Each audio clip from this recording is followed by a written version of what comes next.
बार पश्चिम बंगाल की राजनीति हमेशा के लिए बदल जाएगी। अंदर खाने की खबर है कि सीएजी रिपोर्ट में सिर्फ कागजी गोलमाल नहीं बल्कि कुछ ऐसे गुप्त नाम भी हैं जो सीधे पूर्व सीएम के करीबियों से जुड़े हुए हैं। तो क्या राजभवन तक पहुंचने वाली ये फाइल ममता बनर्जी की मुश्किलें बढ़ाने वाली है? आखिर किस मामले में ममता बनर्जी की बढ़ सकती है मुश्किलें? क्या सच में ममता बनर्जी जेल जाने वाली हैं? आइए आपको सब कुछ समझाते हैं इस वीडियो में। नमस्कार, मैं हूं आकांक्षा और आप देख रहे हैं न्यूज़ 18 का डिजिटल प्लेटफॉर्म। पश्चिम बंगाल की सियासत इस समय बेहद गर्म है।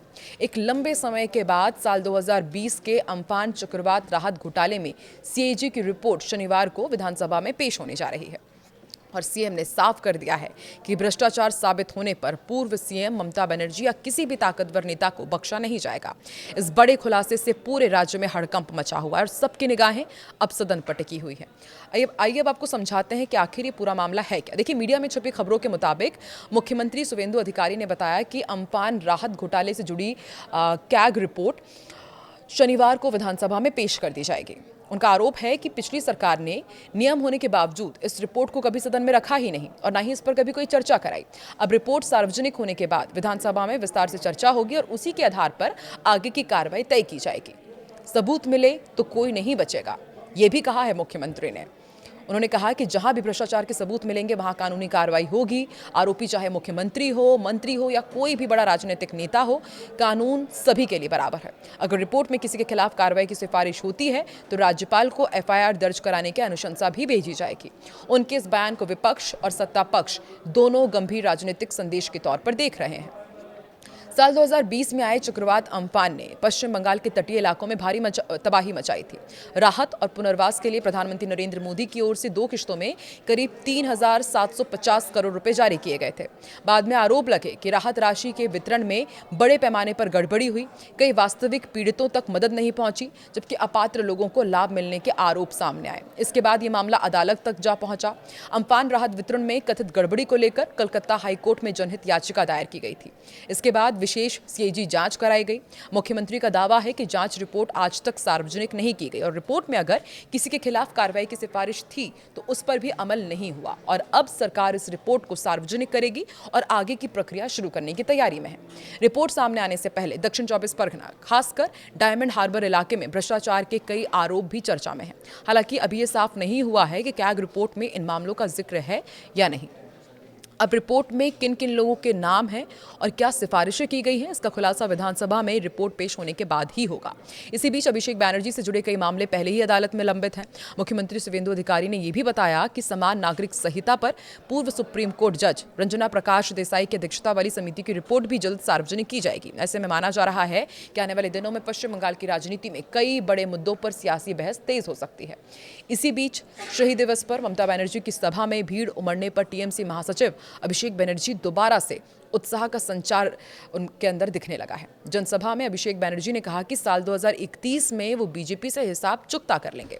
इसके जवाब में सीएम शुवेंदु अधिकारी ने उन्हें चुनौती दी कि अगर हिम्मत है तो साल 2029 का लोकसभा चुनाव डायमंड हार्बर से लड़कर दिखाएं। उन्होंने कहा कि बीजेपी तय करेगी कि वहां कौन होगा।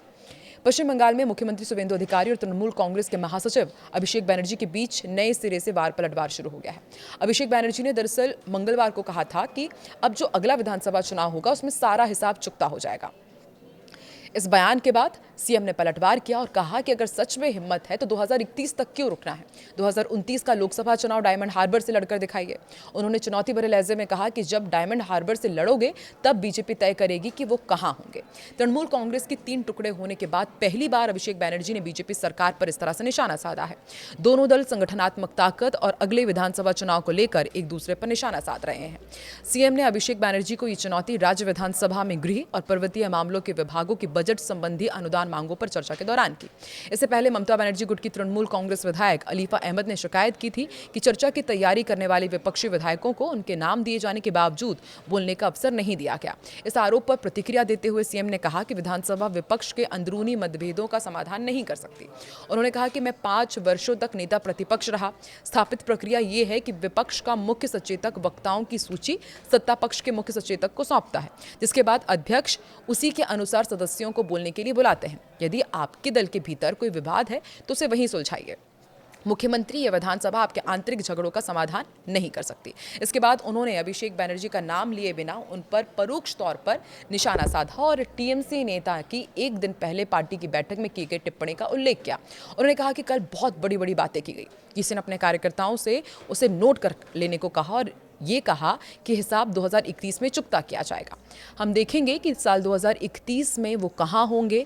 अगर उनमें साहस है तो अगला लोकसभा चुनाव डायमंड हार्बर सीट से लड़े। 2,500 लोगों की सभा में बड़ी बड़ी बातें करने से कुछ नहीं होता। मैं तो एक ग्राम पंचायत की सभा में भी इससे 4 गुना अधिक भीड़ जुटा लेता हूँ। शुभेंदु अधिकारी की टिप्पणी मंगलवार को तृणमूल के ममता बनर्जी गुट की शहीद दिवस रैली में अभिषेक बैनर्जी के भाषण के जवाब के रूप में देखी जा रही है। अभिषेक बैनर्जी ने यहां बीजेपी पर विश्वासघात के जरिए पार्टी को कमजोर करने की कोशिश का भी आरोप लगाया था और कहा था कि राज्य में बीजेपी को राजनीतिक रूप से पराजित किया जाएगा।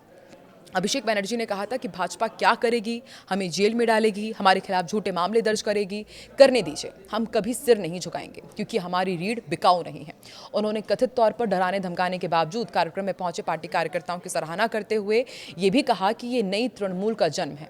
उन्होंने कहा था कि ये नई तृणमूल अगले 40 साल तक बंगाल की राजनीति में लड़ती रहेगी और साल 2031 में मेरा हर हिसाब चुकता कर देगी। साल 2014 में लोकसभा में डायमंड हार्बर का प्रतिनिधित्व कर रहे अभिषेक बैनर्जी के लिए ये सीट लंबे समय से उनका राजनीतिक गढ़ मानी जाती है। लेकिन अब जिस तरीके से पश्चिम बंगाल के सीएम ने उन्हें चुनौती दे दी है कि आप 2031 मत वेट कीजिए, अब अभी 2029 में ही लोकसभा चुनाव इस सीट से लड़कर दिखाइए। तो आपको क्या लगता है कि क्या 2029 में एक बार फिर से एक हाई लेवल, एक हाई वोल्टेज ड्रामा इस सीट पर देखने को मिलेगा? और जिस तरीके से जो सार्वजनिक रिपोर्ट पेश करने की कही जा रही है, जो कैग की ये नई रिपोर्ट सामने आई है, उसके बाद क्या लगता है आपको कि पश्चिम बंगाल में अब क्या होने वाला है? क्या ममता बनर्जी वाकई जेल जाएंगी या फिर किस बड़े नेता पर गाज गिरने वाली है? कमेंट सेक्शन में ज़रूर बताएं।